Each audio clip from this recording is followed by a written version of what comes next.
I'm Julius, 32, a software engineer who built my life on logic and code. But nothing prepared me for the moment my parents said those words. The greatest gift for your sister's wedding is if you disappear from our family forever. Their request shattered my world, but I didn't beg. Instead, I packed my belongings, took my keys, and closed their door like a final punctuation mark. What happened next reshaped my entire existence. Before I continue my story, let me know where you're watching from in the comments.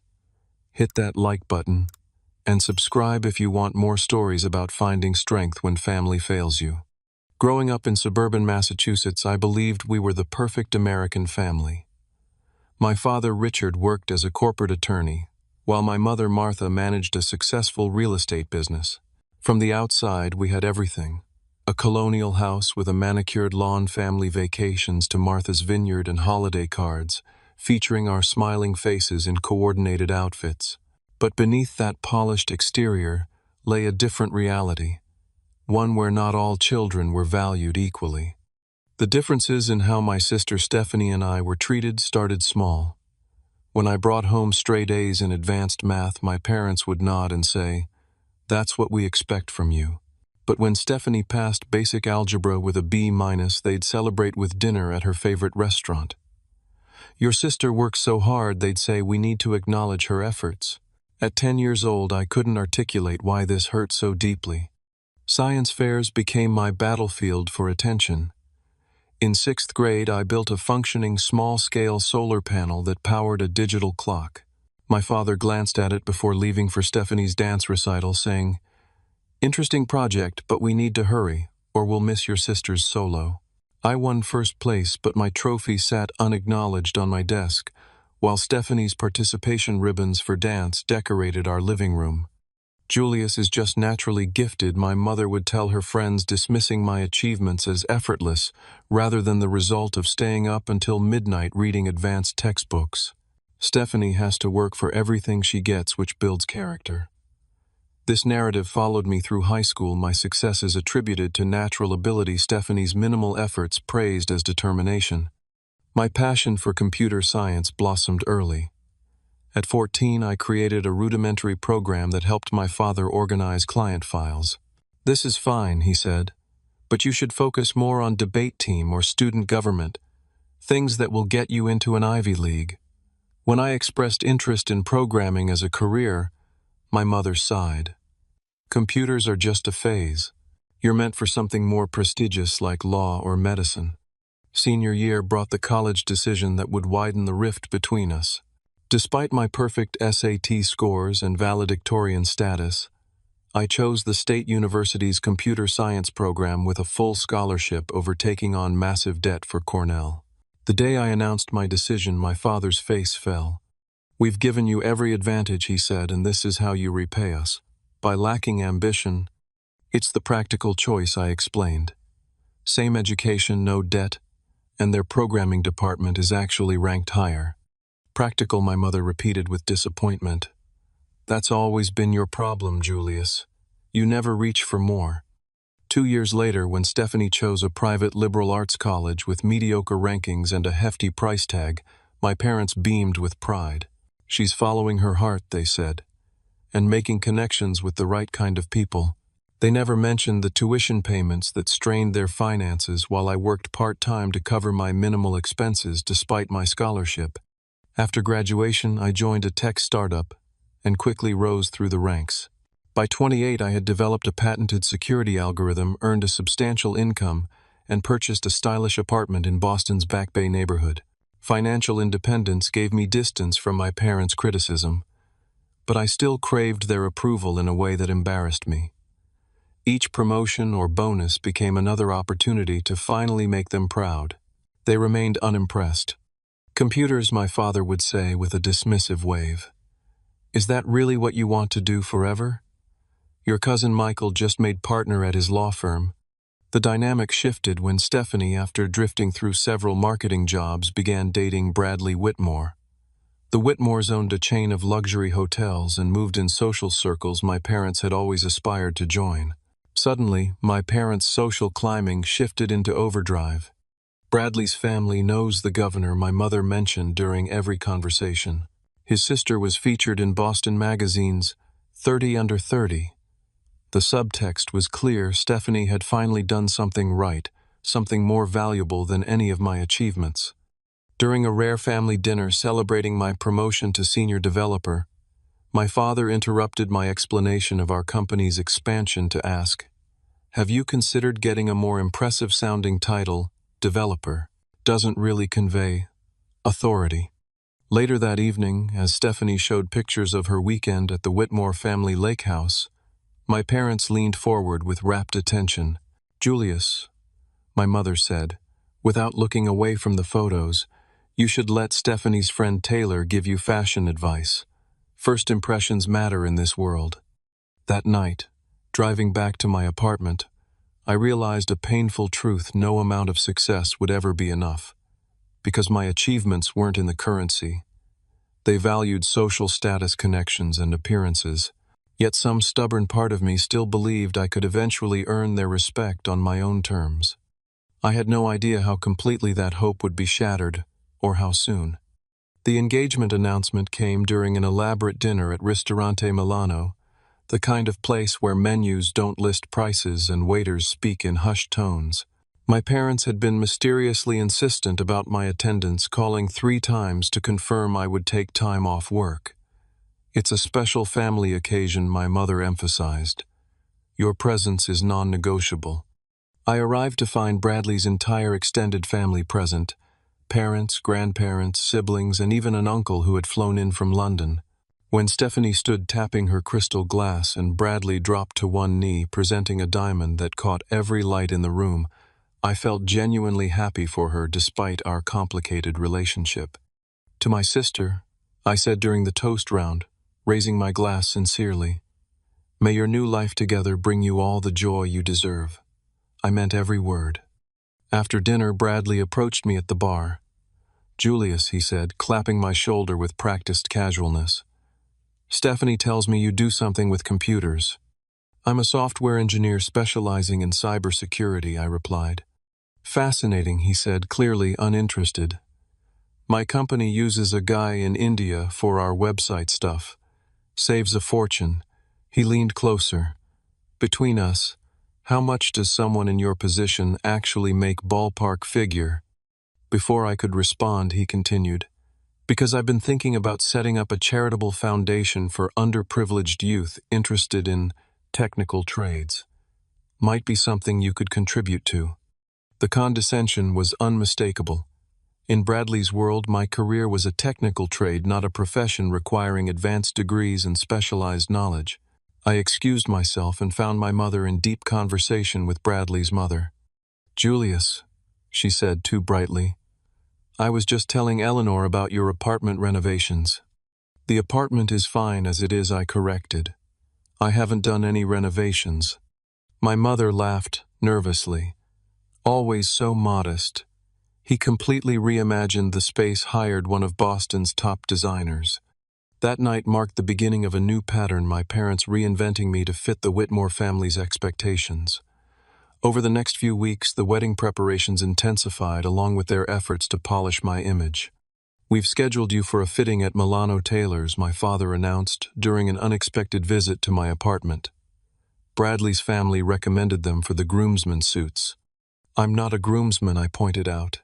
"Well, you'll need a proper suit regardless," he said, scanning my living room with barely concealed disappointment.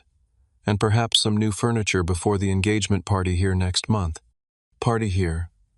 This is the first I'm hearing about hosting anything." "Your place is centrally located," my mother interjected, "and we thought it would be nice to show the Whitmores that our entire family has taste." She emphasized the last word while glancing at my comfortable but ordinary sofa. The pressure continued mounting. My mother texted daily with suggestions, everything from haircut recommendations to speech coaches who could help refine my presentation. My father sent links to luxury watches that would make the right statement at wedding events. Then came the parade of women. First, they invited Caroline, Bradley's cousin, to join our family dinner. "Such a brilliant mind," my mother gushed afterward. "She's finishing her PhD in art history at Harvard." Didn't you find her fascinating? When I mentioned we had little in common, my mother sighed dramatically. You need to broaden your interests, Julius. No one wants to hear about computer algorithms all evening. Next came Eliza, daughter of Bradley's family's business partner, then Victoria, who served on 3 prestigious charity boards. Each introduction came with the same transparent expectation that I would transform into someone worthy of these connections. The situation came to a head during the engagement party hosted at a hotel, not my apartment, after I refused. Stephanie pulled me aside during the event, her expression tense. "Can't you try harder?" she hissed. "Bradley's parents noticed you checking your phone during his father's toast." "I got an alert about a potential security breach at work," I explained. "I was making sure our systems weren't compromised." "This is exactly what Mom and Dad talk about," she said. "You don't understand priorities. This night is important to me, and you're thinking about work." "I do understand priorities," I countered. "I prioritized being here despite a work emergency. But apparently that's not enough." Her face softened momentarily. "Julius, I want you to be part of this. But you make it so difficult when you refuse to make an effort with Bradley's family." "What exactly would qualify as making an effort? Pretending to be someone I'm not?" She didn't answer directly. "The rehearsal dinner seating chart is already so complicated. Bradley has 4 groomsmen plus family from overseas. The implication hung between us. I was becoming a logistical inconvenience." 2 days later, I received the wedding invitation, addressed only to Julius Montgomery, with no +1. The same week, my mother casually mentioned that I hadn't been included in the engagement photos because of space limitations at the studio. Then came the news that the bachelor party was just for the wedding party, and the family brunch was immediate family and wedding party only. One by one, I was being erased from the celebrations, present only when absolutely necessary and always with the unspoken instruction to take up less space, speak less often, and somehow become invisible while still physically present. Then came the Friday evening 3 months before the wedding, when everything finally shattered. That evening began innocently enough, another family dinner, this time with Bradley's parents joining us at my parents' home. The conversation flowed through safe topics: the wedding venue, the honeymoon plans for Bora Bora, and Stephanie's final dress fitting scheduled for the following week. I contributed when appropriate and otherwise focused on enjoying my mother's pot roast, a rare home-cooked meal in her campaign to impress the Whitmores. As dessert was served, Bradley's father Harold cleared his throat. "Richard, Martha, there's something Eleanor and I wanted to discuss regarding the reception." My father immediately straightened in his chair. "Of course, anything at all. We finalized the guest list on our side." Harold continued, "And as you know, I've invited several colleagues from the hotel business, including 2 former governors and a senator." "Wonderful connections," my mother nodded enthusiastically. "Yes, well," Harold glanced at me briefly, "some of these individuals are rather traditional. Image-conscious, you might say." The temperature in the room seemed to drop. I set down my fork, suddenly aware that the conversation had shifted to something concerning me. "We completely understand," my father said quickly, though nothing explicit had been stated. Eleanor Whitmore dabbed her lips with a napkin before adding, "We've always taught Bradley that character matters above all, and we certainly don't judge people based on their unconventional choices." Another glance in my direction. "But some of our guests might not be so open-minded." "What exactly are we talking about here?" I asked directly. An uncomfortable silence followed until Bradley spoke. "Julius, it's nothing personal. It's just that some of these people are very important to my family's business, and they have certain expectations about the kind of event this will be. Expectations that I somehow don't meet." Stephanie's eyes filled with tears. "Julius, please don't make this difficult. Everyone's just trying to make sure the wedding goes perfectly." By suggesting what exactly, I pressed. "Perhaps," Eleanor said delicately, "you could make some adjustments for the occasion. A more traditional haircut, a classic tuxedo rather than whatever modern style you might prefer." My haircut was a standard professional style, and I'd never mentioned any tuxedo preferences. These were simply proxies for their real concern that somehow I didn't fit their ideal image. Julia Stephanie pleaded, "Just try harder, please. For me, this is the most important day of my life." The meal concluded with strained pleasantries, and as the Whitmores prepared to leave, my father pulled me aside. "Wait in my study," he said quietly. "Your mother and I need to speak with you." 20 minutes later, after seeing Bradley's family out, my parents entered the wood-paneled study, where I'd spent countless childhood hours watching my father work while hoping for scraps of his attention. "Julius," my father began, unusually hesitant. "You understand how important this wedding is for Stephanie. And for you," I added. He ignored my comment. "The Whitmores move in circles we've always aspired to. This connection could change everything for our family."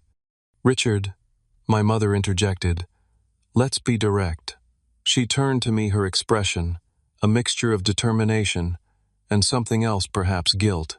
"Julius, we've always been proud of you in our own way, but you have to admit you've always been different." "Different how?" "You know what we mean," she continued. "You've never quite fit in with the kind of people the Whitmores associate with. Your interests, your career choices, even your manner of speaking, they're all just a bit off-putting to their circle." My father leaned forward. "What your mother is trying to say is that your presence at the wedding might create tension. Not because of anything wrong with you," he added quickly, "but because of how others might perceive you." "So what exactly are you asking?" I said, though I already knew. My father took a deep breath. "If you really want to give your sister a gift that would make her wedding day perfect." He paused. "Perhaps the greatest gift would be if you weren't there." The words hit like a physical blow. "If you could disappear from our family gathering," my mother added, her voice eerily calm, "just for that day, it would make things so much easier for everyone." "Disappear." I repeated the word hollow in my mouth. "From my sister's wedding." "From the family just for that occasion," my father clarified, though his clarification only made it worse. "And if I refuse?" My mother sighed. "Then you'll be responsible for any discomfort or embarrassment that follows. Is that really what you want for Stephanie's special day?" In that moment, with perfect clarity, I understood that nothing I had ever done, no academic achievement, career, success, or personal growth, would ever make me truly acceptable to them. The realization was both devastating and strangely liberating. "I see," was all I said, rising from my chair. "Julius," my father called as I reached the door, "be reasonable.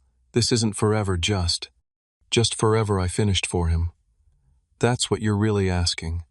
Because if I'm not welcome at the most important family event, then I'm not really family at all." I drove home in silence. No music, no phone calls. Just the sound of tires on asphalt and my own breathing. My apartment, usually a sanctuary, felt suddenly foreign. A space filled with memories of seeking approval that would never come. I didn't cry. I didn't call friends to vent. Instead, I sat on my balcony until sunrise, watching the city lights and making the most important decision of my life. By morning, I knew exactly what I needed to do. If disappearing was the greatest gift I could give, then I would give it completely, thoroughly, and on my own terms. The plan formed with unexpected clarity as I watched the sunrise from my balcony. If my family wanted me to disappear, I would oblige them, but not in the half measure they expected. No, this would be a complete severance, a clean break that would leave no doubt about who had made the choice and what it meant. First, the practical matters. I opened my laptop and logged into the family investment account my parents had established years ago. Originally intended for all three of us, my parents, Stephanie, and me, it had grown substantially through my contributions, particularly after my security algorithm patent sale. Though we all had access, I was the primary manager, since my financial expertise exceeded theirs. The account balance stood at just over $400,000. I carefully transferred my documented contributions, $326,000 plus accrued interest, to my personal account. The remaining balance, including all of my parents' investments, I left untouched. This wasn't about taking what wasn't mine, it was about reclaiming what was. Next, I called my real estate agent, Maria. "Julius, what a surprise to hear from you on a Saturday morning," she said cheerfully. "I'm selling my apartment." Immediately, I told her, "I'll accept the first reasonable offer." "Is everything okay?" she asked, concern evident in her voice. "It will be," I replied. "How quickly can we list it?" The apartment my parents had used as their showplace, bringing friends over without notice, hosting small gatherings whenever they visited Boston, would soon belong to someone else. The space they'd simultaneously criticized, such a bachelor pad, and bragged about in one of Boston's most prestigious neighborhoods, would cease to be their social prop. By Monday morning, the apartment was listed. By Wednesday, I had 3 offers. By Friday, I accepted one for slightly above asking price with a 30-day closing. The speed of the transaction matched the clarity I felt about my decision. During that month, I methodically disconnected every strand that tied me to my family's web. I removed myself as beneficiary from my parents' life insurance policies. I formally resigned from my symbolic position on the board of my father's charitable foundation. I transferred my voting shares in my mother's real estate company back to her. Each severed connection felt like removing a weight I hadn't realized I'd been carrying. Each signature on legal documents felt like reclaiming a piece of myself. The most difficult task was sorting through my possessions. The apartment that had seemed so minimalist suddenly revealed its hidden attachments. Books my father had given me with inscriptions that once seemed meaningful, now revealed as performative. Family photos, where my smile never quite reached my eyes. Holiday gifts that reflected what they wished I was, rather than who I actually was. I packed only what truly mattered: my computer equipment, clothes I'd chosen for myself, rather than to please others, books that had shaped my thinking, and a small box of genuine mementos. In my college graduation tassel, a pebble from a solitary hike in New Hampshire, a birthday card from Marcus that simply said, "Proud to know you." The rest I donated or sold, shedding layers of a life built around seeking approval that would never come. On my final walkthrough of the empty apartment, my footsteps echoed against the hardwood floors. Sunlight streamed through the bare windows, illuminating walls now stripped of artwork and memories. This space that had witnessed my attempts to build an independent life, while still orbiting my family's expectations, now stood empty, a clean slate for someone else's story. I stood in the entrance one last time, keys heavy in my hand. The symbolism wasn't lost on me. These keys had represented achievement, stability, and adulthood. Now they represented something else, the physical embodiment of ties I was choosing to break. At the property manager's office, I handed them over with a strange sense of ceremony. As the door closed behind me, it felt like a final punctuation marked the period at the end of a chapter I hadn't realized needed to end. That afternoon, I sent a brief, formal email to my parents. As requested, I will not attend Stephanie's wedding. To ensure my disappearance is complete and causes no further complications, I have taken steps to remove myself from family financial entanglements. My apartment has been sold. Please direct any necessary communication through my attorney, whose information is attached. I wish Stephanie happiness in her marriage. Julius. I expected immediate protest, angry phone calls, or demands for explanation. Instead, silence stretched for weeks. No calls, no emails, no text messages asking where I'd gone or why I'd taken such dramatic steps. Their silence confirmed what their words had suggested. My absence was indeed the gift they preferred. During those weeks, I systematically erased my digital footprint where it connected to family. I deleted social media accounts they followed. I changed my email address and phone number, providing the new contact information only to those I truly trusted. I set up mail forwarding to a post office box while I decided where to relocate. Marcus was the only person I told everything. Over dinner at his place, safely away from any family connections, I recounted the entire story. "Jesus, Julius," he said when I finished. "That's beyond dysfunctional. That's emotional abuse." "Is it?" I asked, genuinely uncertain. Years of normalization had blurred my understanding of healthy family dynamics. "Yes," he said firmly. "Normal parents don't ask their child to disappear no matter what's at stake." His validation released something in me, a tightly held breath I hadn't realized I'd been holding. For the first time since that dinner, I allowed myself to cry shoulders, shaking with the grief of losing not just my current family connections, but the hope that they would ever truly see and accept me. Marcus sat beside me, hand on my shoulder, saying nothing because nothing needed to be said. In his silent support, I found more family than I'd ever had in the house where I grew up. As the wedding date approached, I received my first contact from the family sphere. Not from my parents or sister, but from my cousin Tyler. "They're telling everyone you had a mental break and needed to retreat from public life," he texted. "Just thought you should know what narrative they're spinning." I thanked him for the information but felt strangely unmoved. Their story revealed more about them than it ever could about me. For the first time, I didn't feel compelled to correct the record or defend my reputation in their social circle. Their opinion and the opinions of anyone who would believe such a story without question no longer mattered. The day before the wedding, I checked into a small cabin in the Vermont woods, miles from cell service or internet. The symbolism was intentional. While they celebrated a union built partially on appearances and social climbing, I would commune with something real and unchanging. Standing on the cabin's porch that evening, watching the sunset paint the mountains in shades of orange and purple, I felt something unexpected: peace. Not happiness, not yet, but the quiet certainty that I had made the right choice. Whatever came next would be built on truth rather than pretense, reality rather than appearance. I had disappeared as requested, but in that disappearance I was beginning to find myself. On Stephanie's wedding day, I woke before sunrise in the Vermont cabin. The mountains were shrouded in early morning mist, creating an otherworldly landscape that matched my strange emotional state. Today, my sister would marry into the family my parents had always aspired to join, and I would be conspicuously absent, a ghost at the feast, present only in whispered explanations of why the brother of the bride was nowhere to be seen. I spent the morning hiking, pushing my body up steep trails until my muscles burned and sweat soaked through my shirt despite the cool air. Physical exertion kept my mind from wandering too far into imagined scenes from the wedding.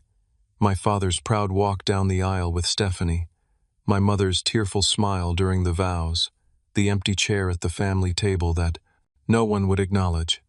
By afternoon, I had climbed high enough to lose cell service entirely. Sitting on a rocky outcropping overlooking the valley, I felt a peculiar sense of lightness. For the first time in my life, I was completely untethered from family expectations, obligations, and disappointments. The sensation was both terrifying and exhilarating. As the sun began its descent, I made my way back to the cabin. Just as I reached the clearing, I saw a familiar car parked beside mine. Marcus had driven up from Boston. He stood on the porch, a six-pack of craft beer in one hand and a pizza box in the other.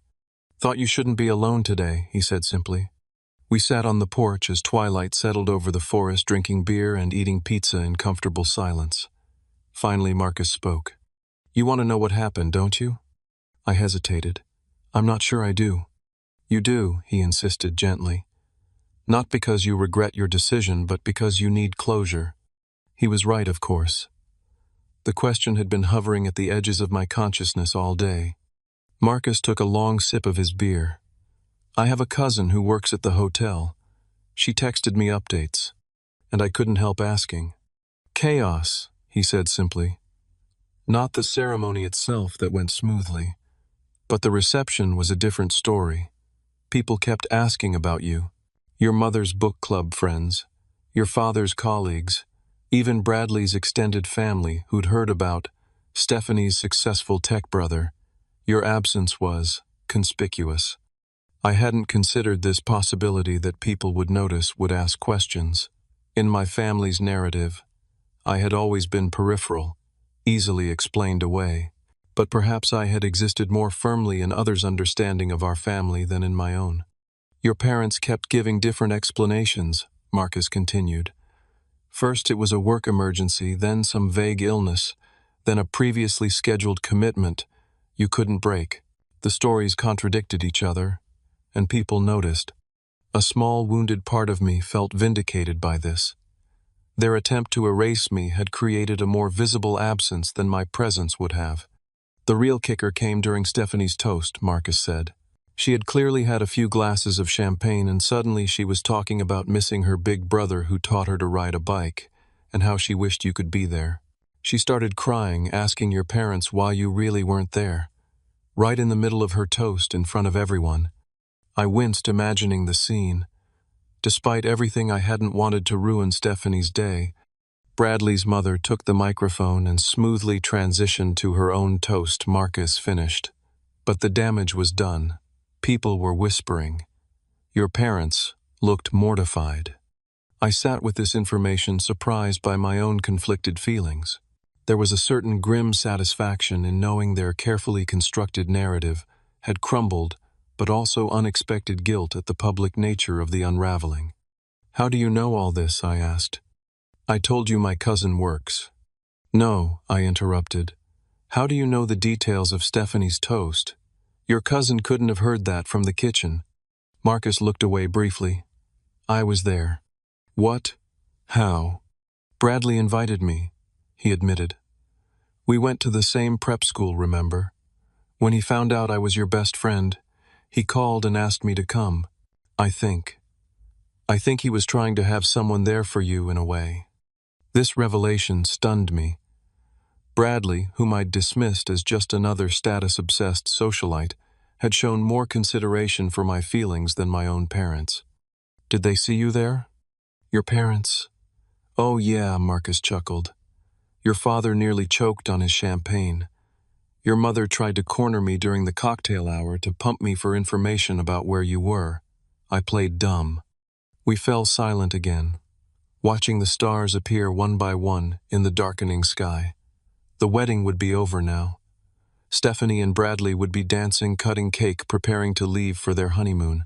My parents would be networking with Bradley's family's connections, perhaps already turning my sister's moment into their own social climbing opportunity. And I was here under the vast Vermont sky, feeling the first fragile tendrils of freedom taking root. What now? Marcus asked eventually. Now, I said, I build something new. The weeks following the wedding passed in strange, suspended calm. I stayed in Vermont, extending my cabin rental month to month while I contemplated next steps. The proceeds from my apartment sale gave me financial breathing room, and my company agreed to let me work remotely, temporarily. Then 17 days after the wedding, the silence broke. My phone, the new number only a handful of people had lit up with a text from Tyler: heads up. The dam has broken. Expect contact. Within hours, my email inbox flooded. First came Aunt Patricia Julius. Whatever disagreement you're having with your parents to miss your only sister's wedding is unforgivable. Then Uncle Henry. Your behavior has brought shame to the entire family. Your parents deserve better. Cousins, family, friends, even my mother's college roommate, all expressing shock and disappointment in my selfish and immature decision. None of them knew what had actually happened. None of them had bothered to ask. The next day, the first direct contact came an email from my father. Julius, your theatrical disappearing act has had the desired effect: maximum embarrassment for your mother and me. If your intention was to punish us for suggesting a minor accommodation for your sister's special day, you have succeeded beyond measure. The Whitmores were understanding, but we may never recover from the damage to other important relationships. You've taken things much too far. Selling your apartment, withdrawing from the family accounts. These are the actions of someone having a breakdown, not a rational adult. We expect you to respond to this email immediately with your current address and phone number. This childish tantrum has gone on long enough. Dad. His words revealed everything. No acknowledgement of telling me to disappear forever. No recognition that they had rejected me, not the other way around. No apology. Just anger that I had taken their words seriously and acted accordingly.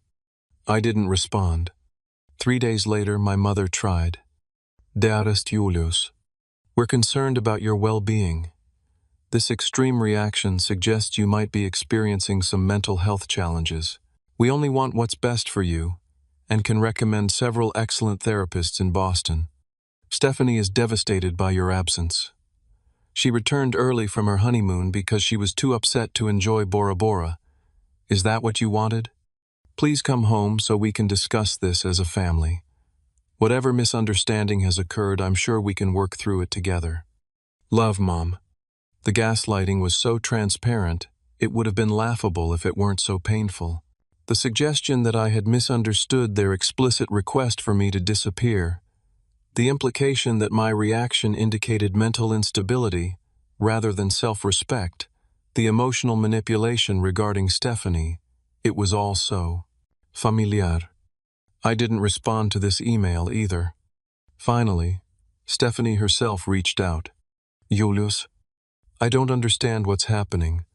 Mom and Dad won't give me a straight answer about why you missed my wedding. They keep saying you're going through something but won't elaborate. Whatever they did or said, I'm sorry. I know how they can be. But I miss my brother. Please talk to me. Steph. Her message gave me pause. There was genuine confusion there, suggesting our parents hadn't told her about our conversation that night. Perhaps she truly didn't know what had transpired. After careful consideration, I sent a brief reply. Stefania, ask them what they told me was the greatest gift I could give you for your wedding. Ask them directly and insist on an honest answer. I'm glad you found happiness with Bradley. Julius. I didn't hear from her again for 2 months. Meanwhile, through Tyler, I learned about the ongoing family drama. The Whitmores, far from being understanding about my absence, had been deeply uncomfortable with the conflicting explanations. Bradley's father had directly asked mine if there were mental health issues in the family that they should know about. My parents' attempts to integrate into the Whitmore social circle had stalled, with several invitations mysteriously not materializing. More surprisingly, Stephanie had apparently begun challenging our parents in ways she never had before. According to Tyler, she had confronted them at a family dinner, demanding to know exactly what they had said to me. When they minimized their words, she had walked out the first time she had ever openly defied them. As summer turned to fall, I made my decision.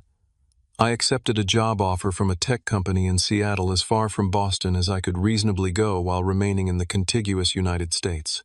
I found an apartment in a high-rise downtown with floor-to-ceiling windows and views of Puget Sound. I began building a life completely detached from the expectations and limitations of my family. And yet the shadow lingered. In quiet moments, the hurt would resurface unexpectedly while unpacking a book my father had given me that had accidentally made it into my boxes, or hearing a song that reminded me of childhood road trips, or seeing a woman who resembled Stephanie in a coffee shop. These moments came less frequently as months passed, but they never disappeared entirely.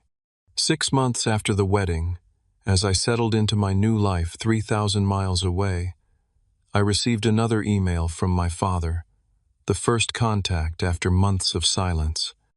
Julius, your mother and I have been reflecting on recent events.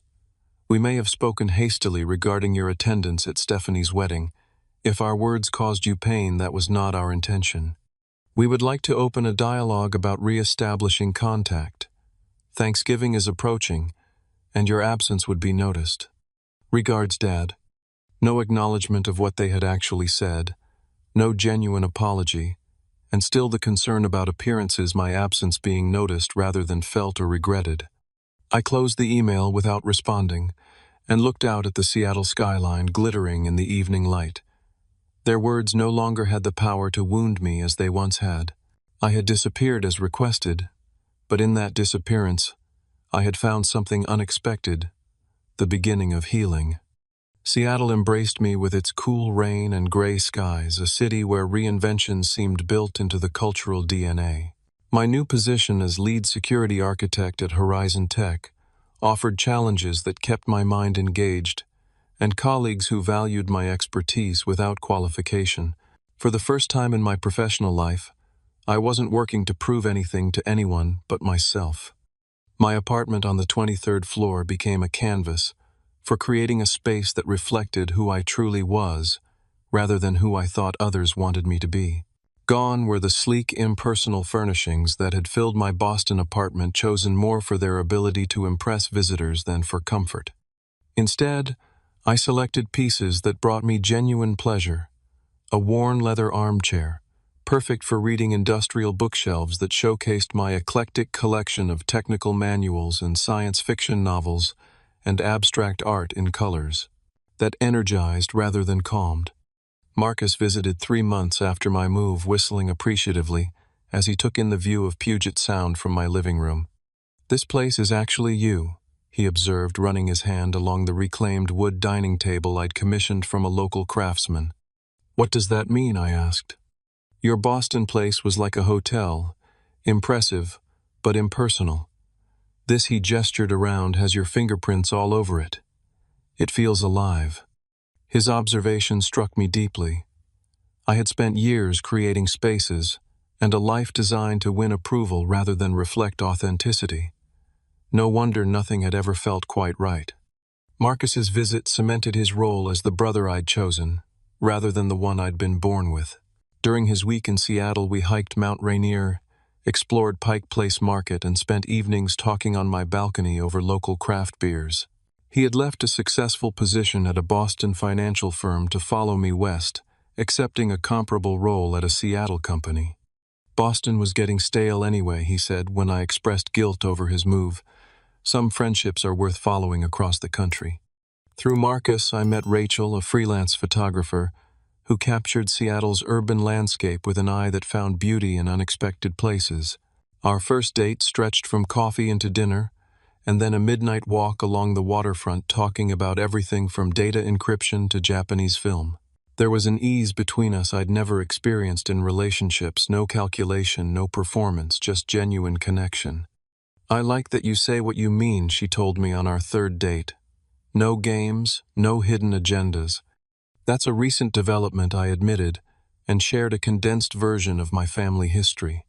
Rather than offering platitudes or uncomfortable sympathy, she simply said, their loss, with such conviction that something tight in my chest loosened. With Rachel, I found myself sharing thoughts and feelings I'd previously kept locked away, fearing judgment that never came.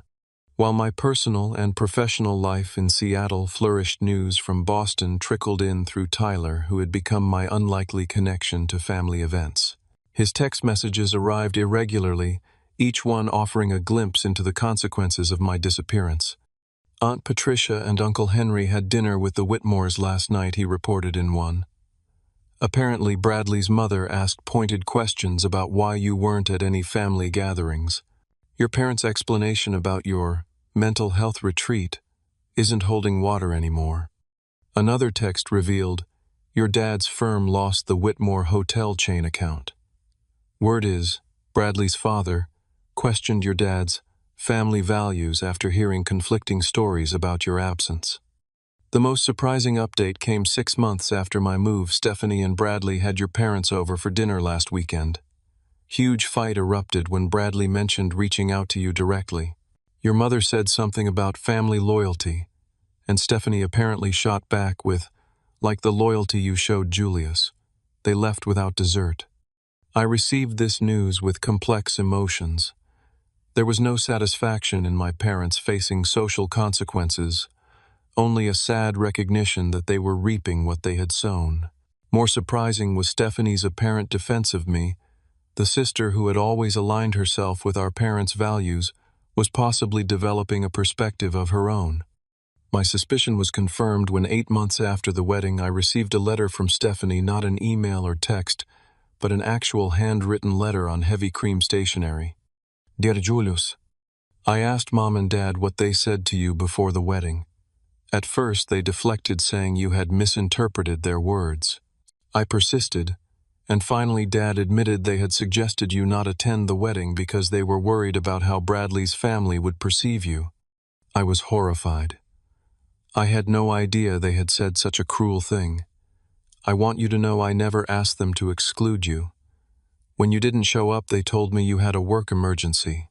I only started questioning their story when I saw how they changed their explanation, depending on who was asking. I'm ashamed it took me so long to see what was happening." Living in Bradley's world has opened my eyes to how toxic our family dynamic has been. His parents treat him and his siblings with respect even when they disagree. They celebrate differences rather than trying to erase them. I miss you, Julius.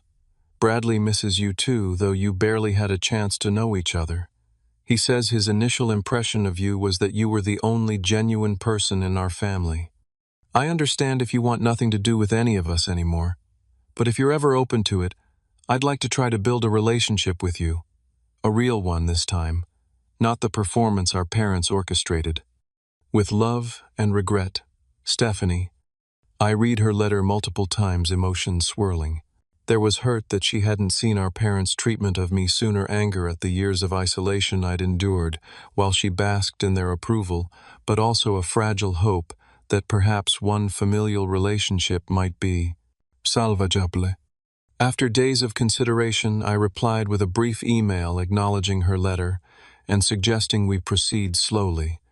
Trust, I wrote, once broken, can only be rebuilt gradually. Our cautious reconnection began with occasional text messages, then phone calls every few weeks.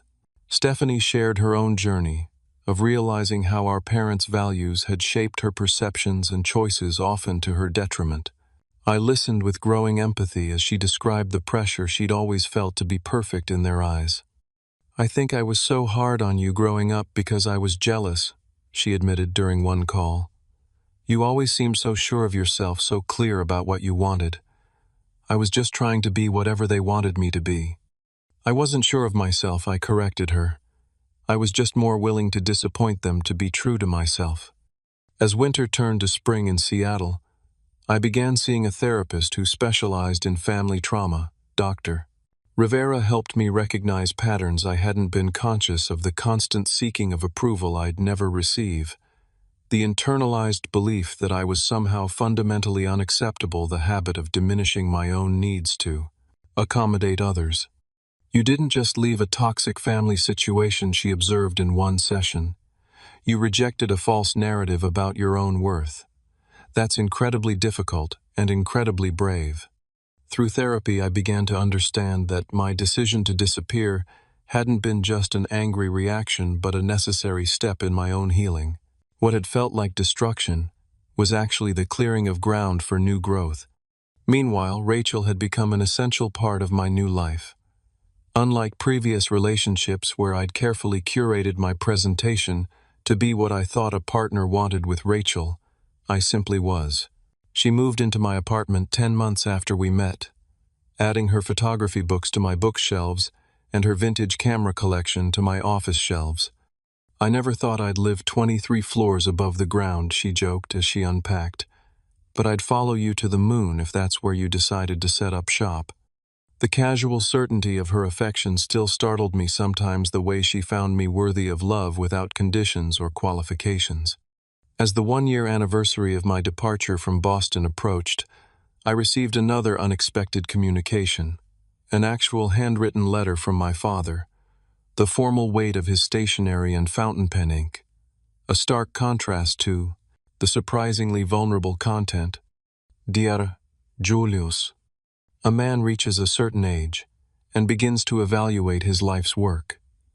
I have always taken pride in my professional accomplishments, the respect of my colleagues, the legacy I built in the legal world. What I failed to consider until recently was the legacy I was building within my own family. Stephanie has made it abundantly clear that your absence from her wedding was not your choice, but the direct result of words your mother and I spoke. Words I am deeply ashamed of now. There is no excuse for telling one's child that their disappearance would be a gift. None whatsoever. I could attempt to explain the pressure we felt from the Whitmores, the social aspirations we had pinned on that connection, but any explanation would only compound the wrong. I failed you as a father, failed to see your unique strengths, to celebrate your individual path, to provide the unconditional love that is a parent's most sacred obligation. If you are willing, I would like the opportunity to apologize in person. I understand if you refuse. What I did is possibly unforgivable, but I want you to know that I recognize the gravity of my mistake, and I carry the regret of it daily. Your father, Richard Montgomery. The letter sat on my coffee table for weeks. I read it repeatedly, searching for the manipulative undertones I'd come to expect from my father's communications. Finding none, I was left with the disorienting possibility that he might genuinely regret his actions. After much consideration and several discussions with Dr. Rivera, I decided to take a carefully measured step. I would not return to Boston, but I would allow a brief meeting the next time I visited the East Coast for work. When that opportunity came, I suggested meeting Stephanie and my father, but not my mother, who had made no similar overture, at a neutral location, a restaurant in Cambridge far from the family home and the scenes of previous conflicts. The meeting was set for May, 13 months after I had walked away from my former life. As the date approached, I felt a strange calm. Whatever happened, I was no longer the same person who had desperately sought approval from people unwilling to give it. I had disappeared as requested, but in that disappearance I had finally begun to fully appear to myself. The restaurant in Cambridge was my deliberate choice, an upscale farm-to-table establishment where my father would feel comfortable, but that held no history or associations for any of us. I arrived early, selecting a corner table that offered privacy without isolation. The maitre d' led me to my seat with a respectful nod, and I ordered sparkling water while I waited, oddly calm despite the magnitude of the upcoming encounter. Stephanie arrived first, elegantly dressed, but with a nervousness in her movements that reminded me of our childhood, how she would fidget before piano recitals, terrified of disappointing our parents. We embraced briefly, the gesture still unfamiliar after years of familial distance, followed by months of cautious reconnection via phone and text. "You look good," she said, studying my face. "Happy?" "I am," I replied simply. "Seattle agrees with me." More than Boston ever did she acknowledge with surprising insight. Our father arrived 5 minutes later, and I was struck by how much he had aged in the 13 months since I'd last seen him. His hair had gone fully gray, and new lines etched his face. He approached our table with uncharacteristic hesitation, the confident stride of the successful attorney nowhere in evidence. "Julius," he said, his voice catching slightly, "thank you for agreeing to this." We settled into an awkward conversation about neutral topics: the restaurant's reputation, the unseasonably warm spring, my flight from Seattle. The superficial exchange continued through the appetizer course, none of us quite ready to address the elephant in the room. Finally, as our entrees arrived, my father set down his fork and took a deep breath. "I owe you an apology," he said, his voice steady but subdued. "What your mother and I said to you before Stephanie's wedding was unforgivable. We prioritized social appearances over our own son. There is no justification for that, and I won't attempt to offer one." The directness of his acknowledgement surprised me. I had expected equivocation, perhaps an attempt to minimize or reframe their words. Instead, he continued with unflinching honesty. "We were wrong about so many things, Julius. Wrong to value the Whitmores' approval over your presence. Wrong to treat your achievements as somehow lesser than conventional success. Wrong to try to mold you into someone you were never meant to be." "Why now?" I asked. "What changed?" He glanced at Stephanie before responding. "Several things. The Whitmores' reaction, for one. Bradley's father called me into his office the week after the wedding and asked point blank what kind of father excludes his son from his daughter's wedding. Apparently, Bradley had told him the truth after Stephanie confided in him. "It shouldn't have taken outside judgment for you to recognize your actions were wrong," I noted. "No, it shouldn't have," he agreed. "But that was only the beginning. After you disappeared, truly disappeared, I began to reflect on what we had lost. Not the apartment you sold or the financial connections you severed, but you, your perspective, your integrity, your refusal to compromise your authenticity despite immense pressure." Stephanie reached across the table to touch my hand. "Julius, when I found out what they'd said to you, everything shifted for me. I started seeing our entire childhood differently, how they'd always treated you as somehow deficient when you were actually just different from what they wanted. It made me question every value they'd instilled in me. Your absence created a void that forced us to examine ourselves," my father added. and what we saw was deeply uncomfortable. I absorbed their words, searching for the familiar sting of manipulation, but finding instead what appeared to be genuine remorse. Still, years of conditioning made me wary. "I appreciate the apology," I said carefully, "but words are relatively easy. You told me to disappear from the family forever. I took that seriously, and I built a new life on the other side of the country. That can't be undone with a single conversation." "We don't expect it to be," my father said. "I'm not asking for forgiveness or for things to return to how they were. That's impossible, and frankly, things weren't good before. I'm simply hoping we might begin to build something new, something healthier with appropriate boundaries and respect for who you actually are." His acknowledgement of boundaries struck me as significant a concept the old Richard Montgomery would have dismissed as unnecessary emotional coddling. Perhaps there had been real change. Our conversation continued through dessert and coffee, diving deeper into specific, painful memories that needed acknowledgement. My father listened without defensiveness, as I described the cumulative effect of years of subtle dismissal and overt criticism. Stephanie shared her own realizations about how she had been complicit in the family dynamic, often aligning with our parents against me, to secure her own position as the good child. By the time we left the restaurant 3 hours later, something had shifted. Not a miraculous healing or instant reconciliation, but a crack in the wall of estrangement through which new possibilities might eventually emerge.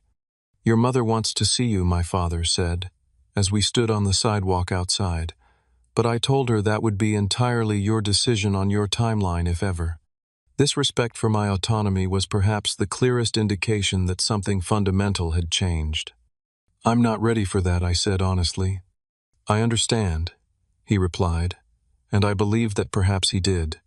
Back in Seattle, I shared the experience with Rachel as we sat on our balcony, watching the sunset paint the Olympic Mountains in shades of pink and gold.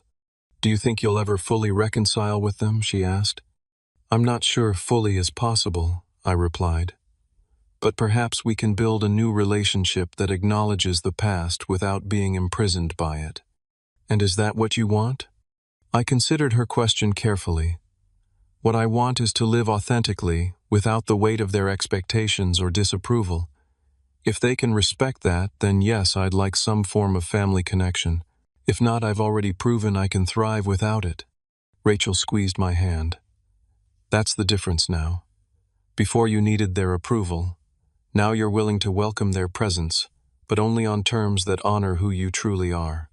Her insight crystallized something important. My disappearance hadn't just been an act of severance, but of self-reclamation. In walking away, I had found the courage to define myself on my own terms. Over the next several months, tentative new connections formed. Weekly phone calls with Stephanie evolved into genuine sibling support. Occasional emails with my father focused primarily on neutral topics, but occasionally venturing into more meaningful territory. No contact with my mother, who remained unable or unwilling to acknowledge her role in what had happened. 6 months after our Cambridge meeting, Stephanie and Bradley visited Seattle, showing them my new life. My apartment with its spectacular views, my office at Horizon Tech, where I was now a respected senior executive, the local haunts where I was known by name, felt like completing a circle. They met Rachel, and the 4 of us spent a weekend exploring the city and the surrounding natural beauty. On their final evening, as we shared a bottle of Washington wine on my balcony, Bradley said something that struck me deeply. "You know, when I first met your family, I thought you were the odd one out. Now I realize you were just the first one brave enough to break free from a toxic pattern. Stephanie followed your example in her own way." My sister nodded. "It's true. Watching you choose yourself, your authentic self, over their approval, gave me permission to question everything. I'm still working on it, but I'm getting better at recognizing when I'm making choices to please them versus choices that align with my own values." That night, after they left for their hotel, Rachel found me looking at old family photos I'd kept in a box but rarely viewed.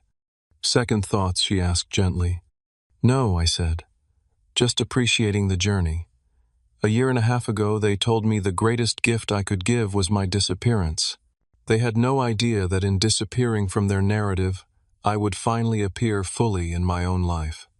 I replaced the photos in their box, not discarding them, but putting them in proper perspective. They were artifacts of a past that had shaped me but no longer defined me. 3 weeks later, I received a job offer from a major tech company in California, a prestigious position that would advance my career significantly. In the past, I might have agonized over how such a move would affect my tenuous family reconciliation. Now I evaluated the opportunity purely on its merits for my professional growth and personal happiness. When I accepted the position, I informed my father and Stephanie matter-of-factly with no anxiety about their reaction. My father's response was simple: "Congratulations. It sounds like a perfect fit for your talents." No guilt, no manipulation, no subtle suggestion that I was moving farther away from family obligations.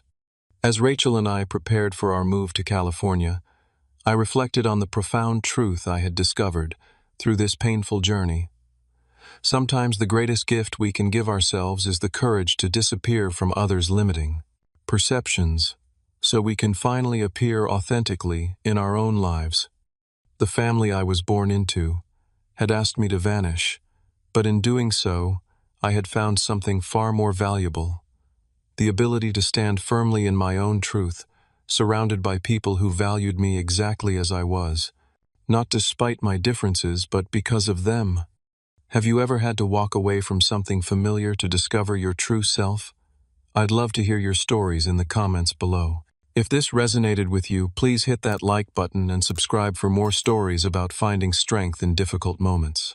Remember, sometimes the hardest decisions, like closing a door permanently, lead to the most beautiful new beginnings. Thank you for listening to my journey, and I hope it gives courage to anyone facing their own difficult choices about family authenticity and self-worth.